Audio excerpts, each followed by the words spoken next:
The original Resident Evil was the game that came with our first PlayStation, way back in 1996. Lifting the mechanics of Alone in the Dark, Resident Evil skillfully blended high-quality pre-rendered visuals with what were, at the time, the very best and most genuinely shocking jump scares that had ever been seen in gaming. Of course, 21 years is a long time in gaming, and so now those annoying tank-style controls and the frustrating save mechanic that would only let you save your progress if you found a typewriter ribbon have ensured that Resident Evil's birth is now considered to be a product of its time.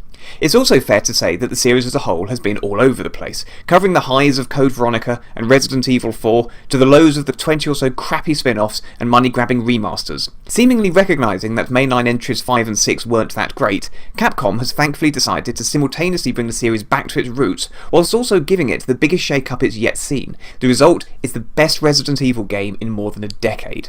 Resident Evil VII Biohazard, the subtitle being a nod to the series' title in Japan, casts you in the role of Ethan. After spending 3 years searching for his missing wife, Ethan receives a cryptic message asking him to meet her in a creepy old mansion in an American southern state backwater. Upon arriving, you're instantly introduced to the game's best design choice by a mile. The whole affair is viewed from a first-person perspective. That's right, no more crappy tank controls or heavy third-person antics. You've got complete and fluid control over the game's hero from the get-go. As you can imagine, you very quickly become trapped inside the house and are promptly exposed to a series of jump scares and gruesome sights that perfectly set the scene for what's to follow. What starts out feeling reminiscent of Outlast quickly progresses to meetings with some of the people living in this hellhole who, thanks to a touch of Japanese-influenced zaniness, amp up the tone of the game to sheer batshit crazy horror. By this, we mean the kind of horror logic that has your hand being stapled onto your raw stump with no apparent ill effects, so that you can have a new watch that communicates your health to you. And if that sounds like too much to stomach, then it's safe to say that Resident Evil VII is not for you. But for those made of sturdier stuff, a real treat is in store. Despite the gore and frequent shocks meted out by the game, it is at heart a spooky house puzzle game that has you exploring rooms and corridors in the darkness, discovering secret passages, and finding items jammed down dirty toilets that will allow you to unlock the next section of the house.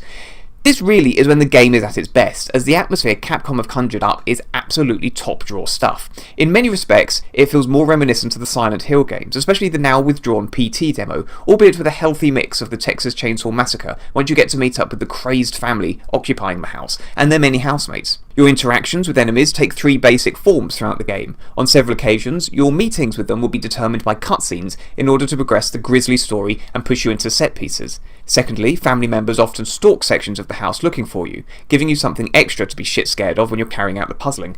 And thirdly, there are more generic creatures ready to soak up your limited supply of ammo.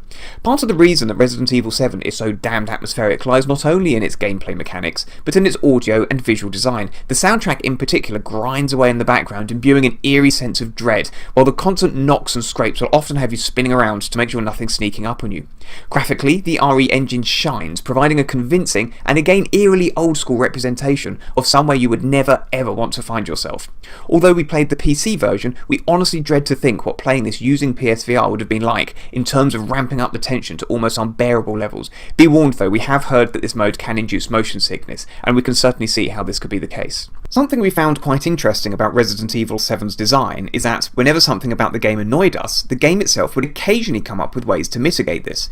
For example, whilst exploring the house, you're picking up the various ingredients for first aid kits, several different types of weapon, different types of ammo for each of these weapons, collectible coins, different types of key and lockpicks, etc, etc. All of this has to fit into a small amount of inventory space.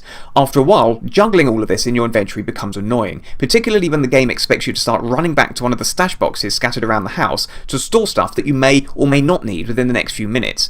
While the game does rather prophetically offer up bags that increase your storage space, you still often feel as though you don't have quite enough space for much of the game's running time. We also didn't particularly like the fact that we had to go to a safe room every time we wanted to save the game. Okay, yes, you don't have to find typewriter ribbons anymore, but we can't really see how the game would have been harmed at all by the ability to save anywhere and at any time. Plus, it would have removed one of our ultimate peeves when it comes to gaming, and that's being forced to play for longer than we wanted to avoid losing progress. Other issues also rear their heads the more you play. Occasionally, the game can require you to find an item to progress, such that if you miss that item the first time you look for it, you can end up doing an awful lot of backtracking just to move on. It's also not afraid to recycle several of its ideas, which, this being a horror game, leads to diminishing returns in terms of their effectiveness. Seeing one of the family members skulking around the house looking for you is terrifying the first time. The second time and beyond, it gets a bit old hat. Repetitiveness on the whole creeps into the set pieces themselves later on in the game, to the point that we can't help but feel that a few hours could have been lopped off of the running time to improve the pacing and the effectiveness of the scares. With all of that said, Resident Evil VII Biohazard nevertheless remains a top quality horror game. It's by far the best Resident Evil game since 4, and is the best overall horror game we've played since Until Dawn, even if it isn't quite up to the lofty standard that Supermassive's snowy masterpiece set.